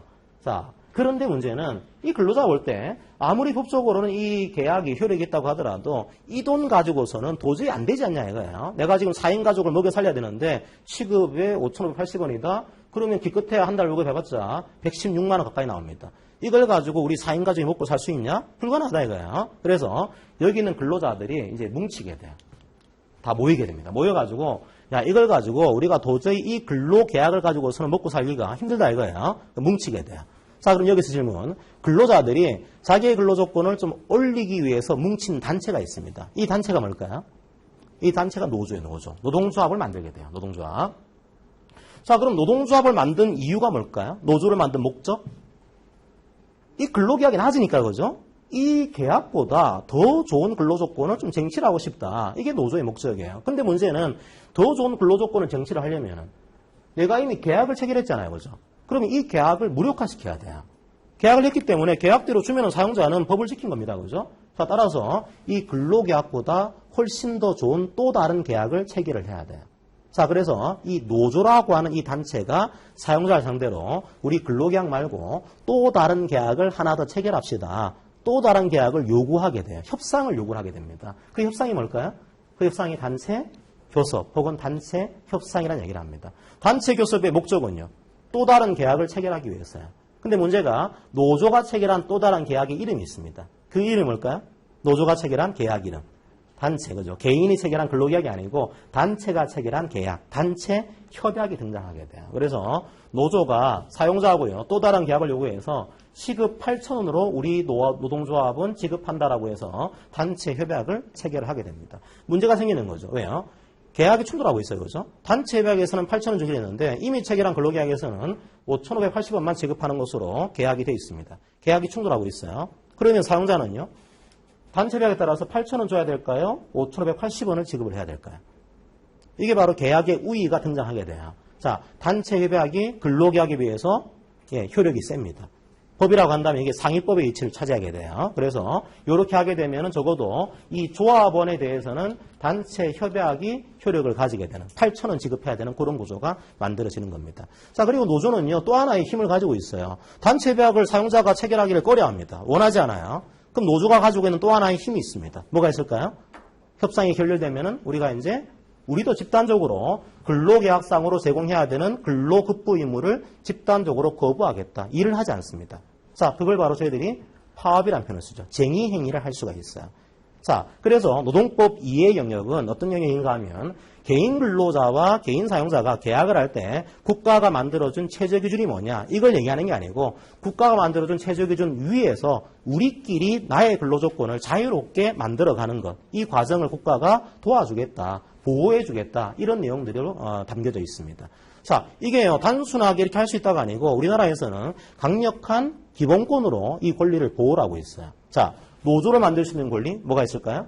이걸 바로 단결권이라고 합니다. 노조를 만들 수 있는 권리예요, 권리. 단순하게 인정하겠다가 아니고 권리로서 보호를 하고 있는 겁니다. 자, 단결해서요. 단체 교섭을 할 수 있는 권리. 단체 교섭권이 또 인정이 되고 있습니다. 자, 안 되면요. 쟁의 행위를 할 수 있는 권리. 그게 바로 단체 행동권입니다. 자, 그래서 노동법 2의 영역은 딴 게 아니고 이 노조에게 인정되고 있는 단결권과 단체 교섭권과 단체 행동권을 우리 법에서 어떤 식으로 보호를 하고 있는 거냐 이런 내용들을 가지고 학습을 하시게 돼요. 그러니까 일종의 노동법은 여러분들이 보시기에 재미도 있고요. 또 논리적인 흐름도 있습니다. 그래서 그 논리 흐름만 잘 따라가시면 굉장히 공부하기는 좀 편한 그런 과목으로 볼 수도 있습니다. 자, 요렇게 하는 노동법, 이거 넘어갈게요, 그냥. 요거는 시간 관계상. 뭔가 하면, 넘어간다고 하면서도 강의는 해요, 항상 제가. 자, 이렇게 반협을 체결했어요. 가장 최근에 논쟁이 됐던 판례 중에 하나입니다. 이 회사가 이제 프랑스 계열 회사인데, 이렇게 얘기한 거예요. 공장을 이전하려고 합니다. 그런데 공장을 이전하게 되면은 근로자가 드는 생각이, 야, 이전하면서 우리를 자르지 않을까, 이런 생각한단 말이에요. 그래서 단체배약으로 이런 단체배약을 체결하게 됩니다. 공장을 이전하더라도 우리 회사는 인위적으로 정리해고하지 않겠다. 고용조정을 하지 않겠다. 이런 단체배약을 체결을 했어요. 단체배약을. 자, 고용보장을 확약한다. 공장 이전하더라도 잘리는 사람 없다. 이런 식으로 합의를 한 겁니다. 자, 그런데 공장 이전하면서요. 이 노동조합이나 이 근로자에 대해서, 조합원에 대해서 공장 이전을 했어요. 그 다음에 분명히 정리해고 하지 않겠다 합의했는데 정리해고를 실시를 했습니다. 이때 나오는 문제가요. 분명히 단체 협약이라는 계약을 했는데 이 계약 내용을 어기고서 정리해고를 한 겁니다. 과연 그러면 그 정리해고가 효력이 있는 거냐 없는 거냐, 이게 이제 문제가 되는 그런 판례입니다. 이게 뭐 지금은 여러분들이 상세히 모르기 때문에 이게 뭐 어려운 판례인지 쉬운 판례인지 모르겠지만 그 당시로서는 굉장히 중요한 판례였습니다. 왜 그런가 하면 과거의 판례들은 정리해고에 대한 노사 간의 합의를요 잘 인정하지 않는 그런 흐름들이 굉장히 많았어요. 자, 그런데 요 판례를 기점으로 해서 정리해고 안 하겠다라고 했으면 그 합의도 단체 협약으로서의 효력이 있기 때문에 단협을 어긴 정리해고는 효력이 없다라고 하는 그 판례가 요 시점부터 새롭게 등장하게 돼요. 그래서 굉장히 중요한 판례 중에 하나입니다. 자, 그래서 노동법 이해 영역은요. 단체 협약을 중심으로 해서 이게 만들어지게 됩니다. 단체 협약을 하기 위해서 노조를 만들고 이 노조가 단체 협약을 체결하게 되고 그리고 이 단체 협약은 여러 가지의 효력을 가지게 되고 이런 식으로 정리가 돼요. 자, 이런 경영권 사항도 단협으로서의 효력이 인정이 되기 때문에 이 단체 협약을 어기고서 정리해고를 한 거에 대해서는 효력을 인정할 수가 없다라고 하는, 정당한 해고라고 볼 수가 없다라고 하는 그런 식으로 정리가 되는 겁니다. 이게 바로 노동법 2가 사실관계 속에서 접목이 되는 그런 영역으로 보시면 되겠습니다. 자, 노동법 2는요, 과목이 제가 시간 관계상 굉장히 급하게 얘기를 하고 있습니다. 제가 학원 강의 하고 난 다음에요, 굉장히 개인적으로 아쉬운 것 중에 하나가 말이 엄청 빨라졌어요, 제가요. 제가 굉장히 느긋한 사람이었거든요. 여러분 안녕하세요 이렇게 했는데 이 짧은 시간 안에 이 과목을 다 해야 되기 때문에 굉장히 달려가고 여러분들이 주무시고 말고 나는 간다 이러면서 그래서 앞으로 제가 강의할 때도 그렇게 할 거예요. 지금 따라오셔야 돼요. 이제 어떤 분들은 분명히 동영상의 장점은 1.5배속으로 돌리는 데 장점이 있는 건데 저는 그 자체가 1.5배속이에요. 이게 그래서 조금 많은 분량을 하기 위해서 급하게 좀 얘기를 하고 있습니다. 자, 노동법 2의 시험 범위를 말씀드리면요. 딴 게 아니죠. 그죠? 노조를 둘러싼 법이 노조를 둘러싸고서 어떻게 법적으로 보장이 되고 있는 거냐. 첫 번째, 일반 노조. 일반 노조에 관한 법을 정하고 있는 그런 법이 있습니다. 자, 그럼 노동조합 중에서도요. 약간 특수한 노조가 있어요. 여러분이 알고 계시는 특수한 노조 어떤 게 있을까요? 교원들 노조, 그죠? 공무원 노조. 교원 노조나 공무원 노조는 좀 다른 거냐? 약간 다르게 규정을 하고 있습니다. 어떤 내용으로 다르게 규정되어 있는 거냐? 그게 바로 교원 노조법이 하나 만들어지고 있고요. 그 다음에 공무원 노조법. 자, 또 하나가요. 어떤 분들은 우리나라 노동조합에 대해서 이렇게 얘기합니다. 조직률이 10%밖에 안 돼요. 노동조합 만들어진 비중이 10%밖에 안 되는 겁니다. 나머지는요. 노조가 없어요. 야, 그럼 노조가 없으면은 다른 근로자들의 어떤 집단적인 의사를 반영할 만한 다른 기구가 있어야 되는 거 아니냐. 노조가 있으면 노조가 그 역할을 수행할 수 있지만 노조가 없는 경우에는 뭔가 서로 간에 협력해서 잘할 수 있는 그런 기구가 필요하지 않냐. 그래서 그런 기구를 만들 수 있는 그런 법을 하나 제정을 한 겁니다. 아마 직장 다니는 분들은 이 기구를 알 건데요. 노사협의회라고 하는 기구가 있어요. 이 기구를 법적으로 지금 강제하고 있는 근로자 참여 및 협력 증진에 관한 법률이라고 하는 법이 하나 있습니다. 이건 딴 게 아니고 노사협의회라는 기구가 있어요. 이 기구를 어떤 식으로 만들어갈 거냐 그 내용들을 규정을 하고 있습니다. 자, 그 다음에 이에 대한 분쟁이 벌어졌어요. 분쟁이 벌어지게 되면은 법원에 갈 수도 있겠지만 조금 쉽게 행정적으로 이걸 처리할 수 있는 기구를 만들어 두고 있습니다. 그 기구가 노동위원회예요. 노동위원회. 그래서 여러분들이 노동위원회가 어떤 식으로 움직여가는 거냐 그 법도 하나가 있습니다. 자, 시험에 출제되는 그런 양을 보게 되면은 노동조합법이 21문제예요. 거의 절대적입니다. 나머지 법들이 다 한 문제씩 나오고 있는 그런 구조가 만들어지고 있다. 자, 그러면 이 경우에도 노동조합법만 열심히 하고 나머지들은 무시해도 관계없는 거냐? 그렇지 않고요. 노동법 1과는 다르게 다른 법들도 조문수가 많지가 않습니다. 굉장히 작고 그 다음에 나올 것들이 좀 정해져 있어요. 그래서 이 내용들은 여러분들이 다 좀 공부하실 필요가 있는 게다가 왜 다 공부를 하셔야 되는가 하면 이 5과목 다 2차 시험 범위에도 들어가고 있어요. 물론 2차 시험에 출제가 되는 비중은 거의 없습니다. 거의 노동조합법에서 다 나오고 있지만 그렇다고 하더라도 무시할 수는 없는 그런 과목이기 때문에 이 경우는 좀 노동법 1과 다르게 상세하게 공부하시는 것이 좀 좋다 이렇게 정리를 좀 하겠습니다. 자, 그런 식으로 이제 시험 범위는 정해지게 되고 그 다음에 시험 출제 경향들을 짧게 말씀드리겠습니다. 제 특징이요. 짧게 얘기한다고 나와서 시간은 꼭 채워요, 이게. 짧게 말씀드리고 이제 마무리하겠습니다. 첫 번째로 1차 시험 할 때 좀 유의사항들을 말씀드리면요. 여러분들이 너무 쉽게 처음부터 접근하시면 안 돼요. 그러니까 처음부터 찍기식으로 공부하시면 안 됩니다. 여러분들 노동법은 특히나 2차까지 이어지는 그런 내용이기 때문에 처음에 이해를 하지 않고 이 공부를 하시게 되면은 나중에 2차 가서 힘들어져요. 그래서 처음부터 1차 때부터 제대로 이해를 하시면서, 물론 처음에는 이해 안 될 겁니다. 그래서 처음에는 쭉 1회독을 하시고 그 다음부터 차근차근 이해하는 식으로. 시간이 없으면은 이해가 안 되잖아요. 그죠? 그래서 시간이 좀 있으실 때 이해하는 것을 중심으로 해서 학습을 하셔야 되고, 그럼 이 이해의 핵심은 어디에 들어가 있는가 하면 조문이겠죠. 기본이 조문입니다.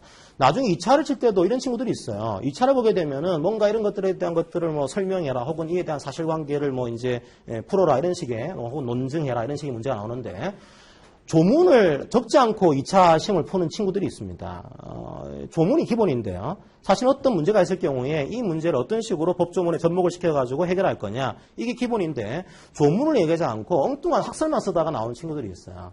가장 기본은 조문입니다. 그리고 1차에서도 아직까지는 조문 문제가 굉장히 중요하기 때문에 조문을 먼저 보시고서 이에 대한 해석을 보는 그런 훈련들을 하실 필요가 있다, 그렇게 생각하시고요. 그 다음에 여러분들이 뭐 당연한 얘기지만 판례는 1차 때부터 철저하게 이해를 하시면서 학습을 하실 필요가 있습니다.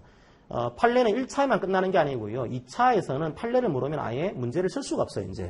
과거에는 약수령이 좀 있었습니다, 과거에는요. 근데 지금은 약수령이 뭐 한 문제 빼고는 거의 다 안 나와요. 주로 사례 문제.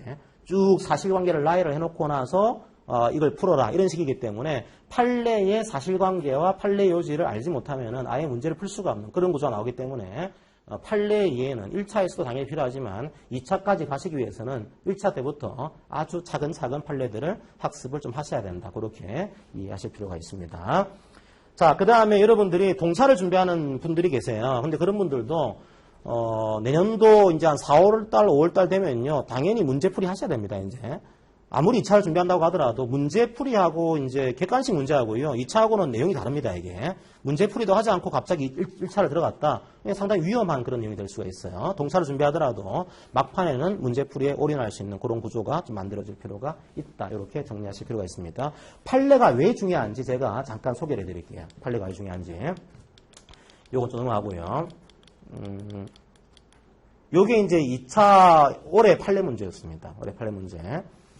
제가 그냥 요약을 했어요. 문제 길이는 훨씬 깁니다, 이거보다. 긴데 요약을 하게 되면, 자, 요런 식의 사실관계가 등장을 하게 됩니다. 이 사실관계를 보고서, 자, 풀어라, 이런 식의 문제가 나왔단 말이에요. 자, 그런데 이 사실관계를 가만히 보시게 되면 판례 공부를 한 사람들은 굉장히 눈에 익은 판례예요, 이게요. 자, 요런 판례거든요. 이 판례는 이미 나왔던 판례를 그냥 풀어 쓴 겁니다. 요런 판례가 있었어요, 과거에. 이게 농협중앙회 사건이었는데 똑같은 내용입니다, 한마디로. 자, 근로자 갑이, 자, 업무상 배임 혐의로 구속이 됐어요. 자, 이 N중앙회가, 협중앙회가 이제 지역규칙을 보시게 되면은 구속됐을 때는 휴직 명령을 할 수 있다, 그런 내용을 가지고 있습니다. 그래서 명령 휴직을 했어요. 휴직 명령을 내렸습니다. 휴직을 했습니다. 그런데 이 근로자가, 자, 구속이 취소가 됐어요. 자, 그러니까 구속돼 있지 않은 상황이니까 회사 나올 수 있을 거 아니에요, 그죠? 회사 나올 수 있다. 그래서 이제 복직 신청을 하게 됩니다. 그런데 복직에 대한 신청을 회사가 거부를 해요. 자, 구속이 취소가 됐는데도 불구하고 회사가 복직을 거부를 하게 됩니다. 자, 뭐 이런 내용이에요. 자, 그런 문제가 분명히 구속이 취소가 됐는데, 자, 복직을 회사가 거부를 하고 있다. 과연 그러면 이 휴직 명령을 유지를 하고 있는 거잖아요, 그죠? 이 휴직 명령을 유지하고 있는 회사의 이 조치가 정당한 거냐, 정당하지 않은 거냐, 그 사실관계예요. 자, 앞에 보시면은 이 사실관계랑 2차에 나왔던 풀어 쓴 사실관계가 똑같아요, 내용이요. 보시게 되면. 그러니까 여러분들이 판례를 공부하실 때 이 사실관계만 정확하게 이해하셨더라도 이 문제를 볼 때 눈에 익은 거예요, 이제요. 눈에 익은 문제는 풀기가 편합니다. 눈에 익지 않은 문제는요, 힘들어요, 사실은요. 아무리 여러분들이 법리를 잘 알고 있다고 하더라도 사실관계를 정확하게 이해 못하면은 문제 풀기가 약간 어려울 수도 있습니다. 그래서 이런 것들을 이해하시고서 보시게 되면, 자, 요 판례에서는 휴직이 어떤 식으로 돼야 하지만 정당한 휴직이 되는 거다, 그런 법리를 쭉 제시를 하고 있습니다. 그 법리를 이해하셨으면은 문제 썰을 풀 수가 있겠죠, 그죠? 나중에 이 썰을 풀 때 어떤 식으로 정리할 거냐, 그거는 2차에서 훈련을 해야 되는 그런 영역으로 보실 수가 있습니다. 그래서 판례가 1차에서도 굉장히 중요하고 2차에서도 굉장히 중요하다. 자, 1차에서도 이게 중요한 이유는요, 이런 내용들입니다. 자, 올해 1차 시험 문제 중에 하나를 보시면은 이런 문제가 나와요. 여러분이 직장인이면은 다 알만한 그런 판례. 통상임금에 대한 판례 문제가 1차에서도 나왔습니다. 통상임금은 2013년도 말에 나왔던 중요한 그 전원합의체 판결이 하나 있습니다. 그 판결 내용이 워낙 중요하기 때문에 그런 것들이 나오게 되면 당연히 그게 1차용으로 등장을 좀 하게 돼요. 자, 판례는 두 가지입니다. 하나가 과거부터 중요하게 인정이 되어 왔던 판례를 반드시 공부하셔야 되고요. 두 번째로 최근 판례 중에서도 굉장히 의미가 있는 그런 판례들이 있습니다. 그 판례들은 또 공부를 하셔야 돼요. 주로 2차에서는 최근 판례에서 문제가 나오는 경우, 그 다음에 중요한 판례 중에서 문제가 나오는 경우 두 가지가 동시에 나오고 있기 때문에 이 판례는 상세하게 여러분들이 학습하실 필요가 있다. 이렇게 정리를 하시기 바랍니다. 그래서 제가 이제 이번 그 수업에서는 작년도보다는 판례를 조금 더 시간을 투자를 할 거예요. 왜냐하면 올해도 생각보다 조문 문제보다는 판례 문제가 의외로 많이 나왔어요. 그래서 판례를 모르고서는 이제 1차도 약간 힘들어지게 되는 그런 구조가 만들어질 수가 있습니다. 올해는 약간 판례에 약간 더 포커스를 맞춰가지고 강의를 할 계획이다. 이렇게 생각을 하시면 될 것 같아요. 자, 이제 그렇게 이해하시면 될 것 같고요. 그 다음에 뭐 시간이 거의 갔으니까 넘어가겠습니다. 이거는요. 나중에 여러분들이 공부하실 때는 조문을 항상 먼저 공부하시고요. 그 다음에 이론 공부하시고, 그 다음에 1차 공부하실 때는 이게 뭐 제 교재에 나와있던 그런 내용인데, 이론을 공부하시고 여러분들이 강약을 좀 조절하셔야 돼요. 이게 과연 문제에 나오고 있는 거냐, 나오지 않은 거냐, 그런 것들을 보시기 위해서는 기출문제를 항상 옆에 두시는 훈련들이 필요합니다. 요거는 제가 미리 그냥 OX 문제로 이론을 풀어놓고 옆에다가 OX 문제로 풀어놨기 때문에 여러분들이 어떤 식으로 문제가 나오는 거냐 점검하기가 약간 용이하게 만들어놨어요. 자, 그 다음에 약간 시간이 지나게 되면은 여러분들이 최근 문제의 트렌드가 어떤 거냐, 요것들을 좀 보실 필요가 있겠죠. 그래서 최근 트렌드를 쭉 제시하게 되는 그런 식으로 강의가 진행이 될 거다. 정리를 하시면 될 것 같습니다. 제가 판례는 이런 식으로 도표를 그려서 소개를 해드릴 거예요. 보니까 제가 판사는 보다는 이 PPT로 그냥 보여드리는 게 약간 이해가 빠르더라고요. 그래서 제가 지금 2차에서 모든 수험생이 보는 판례집 중에 하나가 노동판례백선이라는 책이 하나 있고요.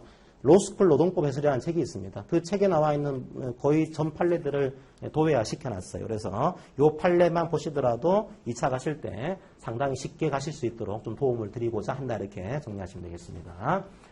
자, 재연 뭐 많이 했죠. 그죠? 지금까지. 넘어가겠습니다. 그냥. 자, 진로는 이제 여러 가지 진로가 있습니다. 저처럼 노무사 사무소를 차릴 수도 있고요. 노무법인에 들어갈 수도 있고요. 혹은 여러분들이 노무법인을 만들 수도 있고요. 그 다음에 어떤 분들은 최근에는 그냥 노동 관련 기관이라든지 혹은 인사팀에 취업하는 경우도 이제 꽤 많아졌고요. 혹은 이제 나는 노동법보다는 조금 이제 임금 컨설팅 이런 거 하고 싶다 그럴 때 컨설턴트로 활용하는 경우도 조금 발생을 하고 있고요. 여러분들의 내용에 따라서는 뭐 내가 강의 업무를 주로 하고 싶다, 뭐 강의 업무를 주로 하는 분들도 꽤 있습니다. 아까 유순홍 노무사님 말씀하신 것처럼 이게요, 일종의 뭐 도깨비 방망이가 아니에요. 이게 요술 방망이가 아닙니다. 이게 단지 기회를 넓혀주는 거예요. 예, 기회를 넓혀주는 거. 도라에몽의 어디로든 문이 될 수가 없어요. 이게 나와라 어디로든 문, 이게 안 돼요. 그러니까 이거는 여러분들이 어떻게 하는가에 따라서 이 방망이를 잘 활용할 수 있는 기회를 넓혀준다. 이렇게 이해를 하시고서 여러분들이 이 공부를 할지 말지를 결정하시고 뭐 하시게 되면은 뭐 같이 할 수 있는 그런 기회가 되기를 바랍니다. 제 강의는 이것으로 마치도록 하겠습니다. 네, 고맙습니다.